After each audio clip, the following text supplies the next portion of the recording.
এই যে সর্বরোগের ওষুধ নিম পাতা, এটা আমার ছাদে আমি কিন্তু লাগাইনি।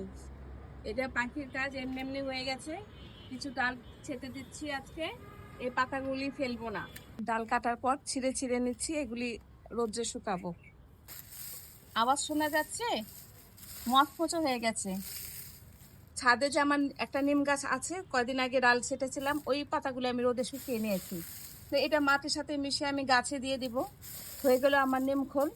আর কিছু পাতা আমি জাল দিয়ে রেখেছিলাম, এটা আমি একটু ভিম লিকুইড দিয়ে গাছে স্প্রে করে দেবো। তাহলে হয়ে গেল আমার জৈব বালাইনাশক, কীটনাশক হয়ে গেল। বালাইনাশক যেটা আমি গাছে স্প্রে করতে পারি। হ্যাঁ, এটার সাথে যেটা দেবো ভিম লিকুইড, ওটা একটা আঠালো ভাব থাকে।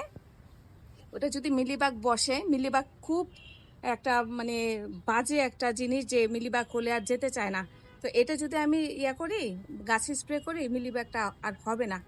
তো আমি দুইটা উপাদান আমি পেয়ে গেলাম। একটা পেলাম হচ্ছে নিমখোল, একটা বালাই কীটনাশক, জৈব বালাই কীটনাশক পেয়ে গেলাম দুইটা ছাদ থেকে।